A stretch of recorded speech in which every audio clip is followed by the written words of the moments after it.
हमारे पास कोई हमसे पूछने नहीं है कि तुम्हारा लड़का मर गया तो क्या हुआ, कैसे मरा, जबकि हमारा भी लड़का सिंदूर ऑपरेशन से मरा है। एक आदमी पर निर्भर नहीं करता। ये 27 आदमी जो पर्यटक थे, लेकिन उनको शक था कि इसी रूप में सेना का लोग है। मारने का कारण नहीं था, शक था उनको कि हाँ सेना के लोग भी पर्यटक के रूप में हमारे इलाके में आए। परसा में रवितोष यादव जो शहीद हो गए देश के लिए, उनके परिवार के साथ इस वक्त हम मौजूद हैं। मेरे सामने पिताजी बैठे हैं और इधर भाई जो है वो बैठे हुए हैं।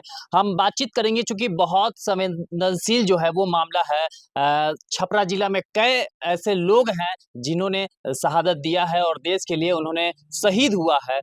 सबसे पहले क्या नाम हुआ आपका? हमारा नाम है एक सूबेदार में जैनत राय। जयनत राय। जी इससे पहले आप शायद अभी सेना में ही जी थे। जी, मैं सेना में ही था। सेना मेरे में। जगह पर ही वो गए हैं। कब पता चला बेटा के बारे में कि बेटा जो है वो शहीद हो गया? जो हमको पता चला संडे को 4 तारीख को। अच्छा। इससे पहले वो लोग 1 तारीख को लौट हो चुके थे पूरे डिफेंस में, क्योंकि वहां से नजदीक बॉर्डर पड़ता है। दो बॉर्डर है, एक बाघा बॉर्डर है और एक सामा है। जो उनके पठानकोट से पश्चिम 13 किलोमीटर पर सामा है, 35 किलोमीटर बाघा बॉर्डर है।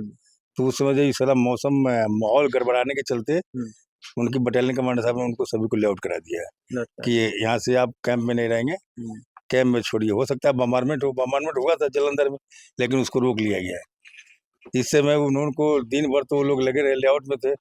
शाम को करीब वो 8 बजे आए।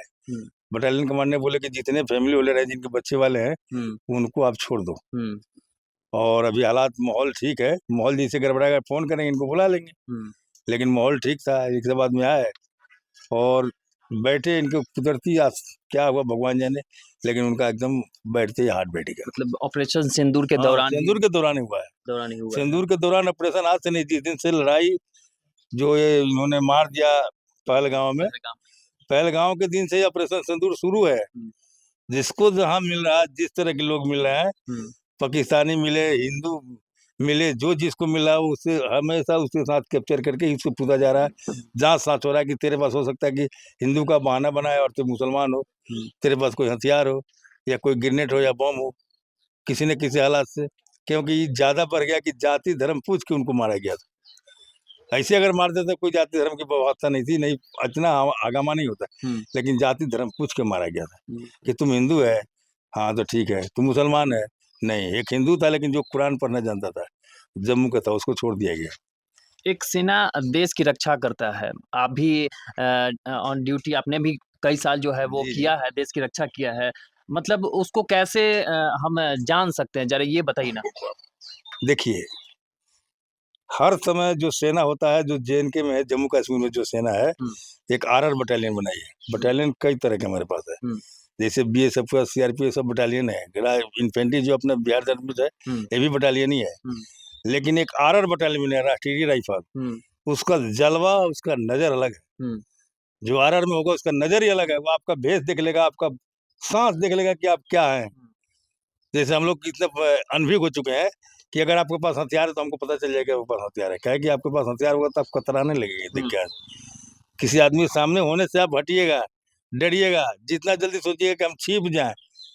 लेकिन छिपने की नाजायज फायदा नहीं, बल्कि जायज फायदा हम लोग, उस पर सेना हमारा हावी हो जाता है। उसी समय उसको पकड़ लेगा, उसको सर्चिंग कर देगा, चेक कर लेगा, पकड़ के उसको थर्ड डिग्री इस्तेमाल कर देगा उसको उसी समय। तो अपने आप खुद बता देगा कहाँ मेरा हथियार है, किसने मुझे भेजा, कहाँ से मेरा ग्रुप है, कहाँ से मेरा और इन्वॉल्व होगा, कहाँ से किस पर आके हम अटैक करेंगे। देखिए, अमूमन आदमियों पर अटैक नहीं करता है सेना का। जैसे कोई भी अमनेशन डैम्प हुआ, जैसे एफएल हुआ, जहाँ 50 या 10-20 गाड़ियां खड़ा हुआ, उस तरह जितना मतलब नुकसान पहुंचा सके, क्षति पहुंचा सके, एक आदमी पर निर्भर नहीं करता। ये 27 आदमी जो पर्यटक थे, लेकिन उनको शक था कि इसी रूप में सेना का लोग है। मारने का कारण नहीं था, शक था उनको कि हाँ सेना के लोग भी पर्यटक के रूप में हमारे इलाके में आए, ये हमारे दिन गतियां जानने के लिए आ रहे हैं, तब इनको 27 को मारा है। देखिए, रवितोष जी के शहादत पर देश को गर्व है, लेकिन हम आपसे ये जानना चाहेंगे कि आपके यहाँ नेता प्रतिपक्ष या फिर बिहार के मुख्यमंत्री पहुंचे कि नहीं पहुंचे? जी नहीं, हमारे पास एक पप्पू यादव पहुंचे हैं, जो कि 350 किलोमीटर चल के आए। स्थानीय सांसद यहाँ के नहीं राजीव प्रताप रूढ़ी नहीं है। जी, हमारे पास है तो दर्शन बात भी नहीं किए, आने जाने की तो बात ही अलग है। यहाँ के विधायक छोटे यहाँ लाल के यादव। विधायक छोटेलाल जी आए थे जिस दिन हमारा हम लेके उनके लाश आए थे, अच्छा, और चंद्रिका राय भी आए थे, उन्होंने 10 मिनट समय हमको दिया है। आपके बगल में गरखा में भी एक शहीद हुए हैं और देश उन पे भी गर्व कर रहा है।